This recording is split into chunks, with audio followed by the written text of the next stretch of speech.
Okay, something I'm going to try and do with this channel is give you periodic reviews of tools that I have used extensively.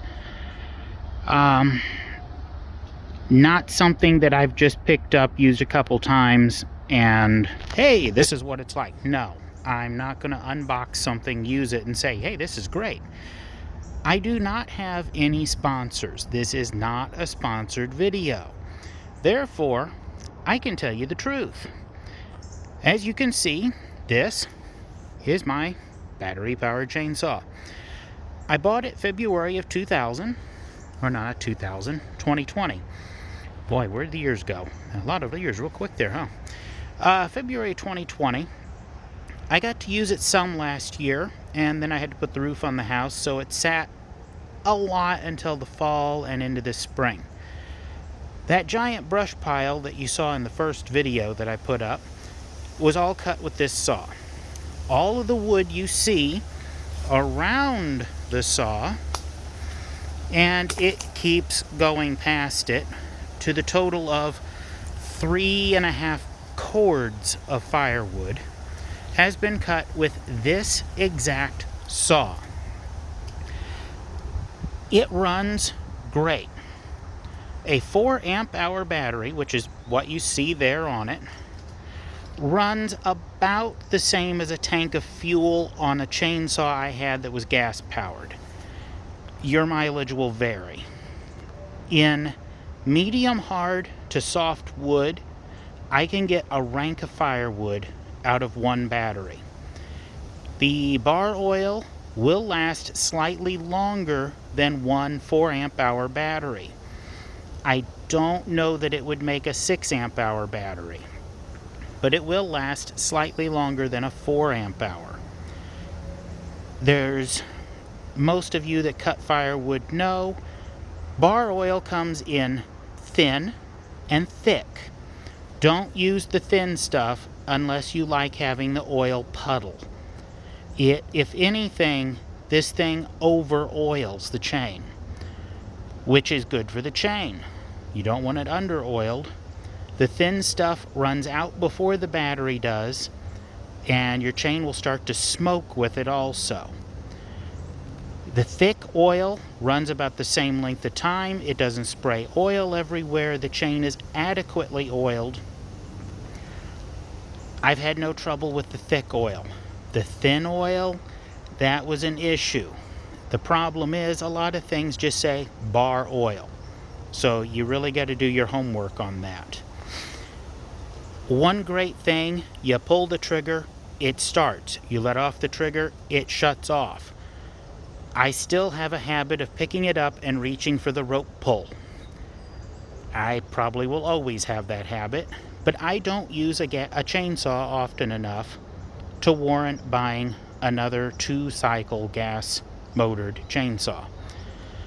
For those of you in California with wood to cut, where they're looking at banning all gas-powered chainsaws, weed eaters, etc., this would probably do you unless you're in the tree trimming business. It would probably work in tree trimming, not so much in felling. As you can see, it has a 14-inch bar. It takes the same chain spacing as my old 16-inch. I imagine you could probably stick a 16 on there, but it would probably be overkill for what the saw can do. It does not have the same linear feet speed of chain movement that a gas-powered saw does. It does cut a little slower. If the chain is sharp, it cuts just as well. But again, not quite as fast. It is not silent, but it is no louder than an electric weed eater. At 100, 150 feet away, you cannot tell it's running. I've had my daughter, the welder, running it. I've gone 100 feet away and you couldn't hear it.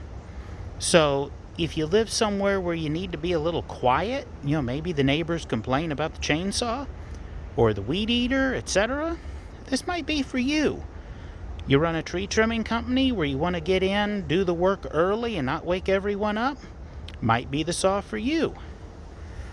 Again, the battery will do about a rank of firewood in medium to soft. If it's hard, you're going to go through 2 batteries of rank easy.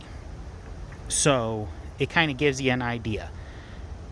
I think I paid $150 for the kit, which is the saw, the battery, and a charger.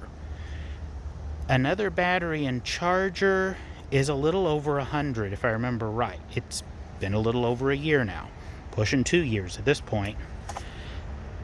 I would definitely, if you're going to use it to cut firewood, invest in a second battery. I bought a kit that had a battery and a charger. You can get the batteries on the internet's favorite place to buy everything that starts with an A. Again, I'm not sponsored, so I'm not giving them the shout out because, hey, they're not paying me. But you can figure it out.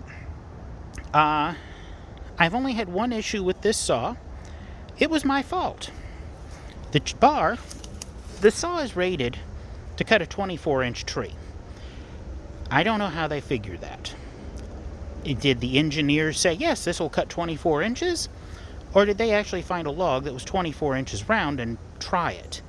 And if so, what was that log made out of? Because I don't think so. I have gotten into a 20-inch before, and I went through 2 batteries to make the slice. Do your own homework. The bar it was operator error. I got in a limb that rolled the wrong way, and it was about 10 inches round. Whoop, get my hand in the right place. The bar bent this way. Now that I was able to straighten. The problem was that I didn't see it cupped like this. Okay? That, obviously, well, the bar was shot. I was able to go online through their website, buy another bar for $12. I bought 2. So this is one of the 2. The other one's sitting on the hanging rack because it took 3 or 4 days to get here, which was quicker than they said. I think they said 10 to 14. I had it in about 4 days, but it came out of Cincinnati, and I'm in roughly St. Louis. So I can't knock them for customer service. It was available. They shipped it right out. Came right to my mailbox. So, like I said, that was my own fault. That was not the fault of the saw. That was the operator not anticipating the log going where it was going to go, and it went. I have pinched it in logs. It hasn't given me any trouble there. You'll see that in a video upcoming where I got it stuck just recently. Like all chainsaws, it makes a mess of itself. The upside, you can tell I use it. The downside is it gets junk everywhere. Let's roll it over here. See if we can do this without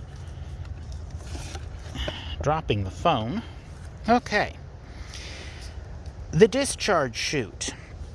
As you can see, it gets sticks stuck up in there. It builds up a lot of gummy chips and sawdust. They mix with the oil. Like I said, it over oils, and it gums up in there. It's not that hard to clean. Take a screwdriver, scrapes right out. I usually take it apart every second or third battery change, depending on how it's looking. Like this, I'll go another change or so with no problem. But I'll take the cover off, and it does come with a tool that is normally snaps right in here. It snaps in so tight you almost need another screwdriver to pry it out.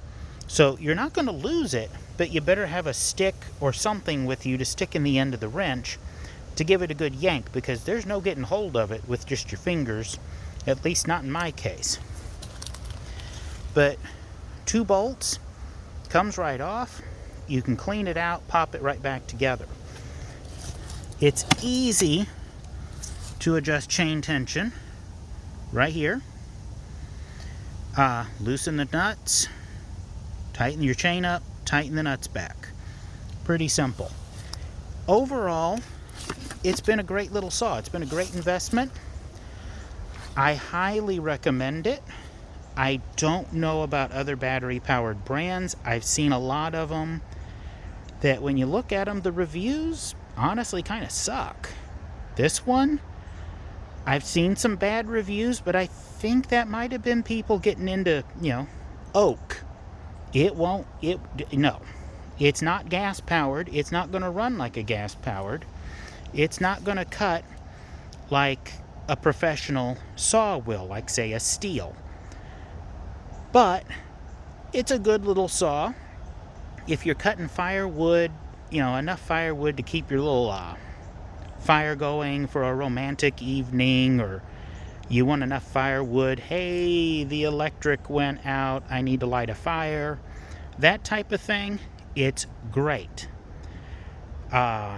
If you're using it to cut firewood to heat your home, it has its advantages, especially if, say, you are a smaller framed individual and the gas-powered saw is too heavy.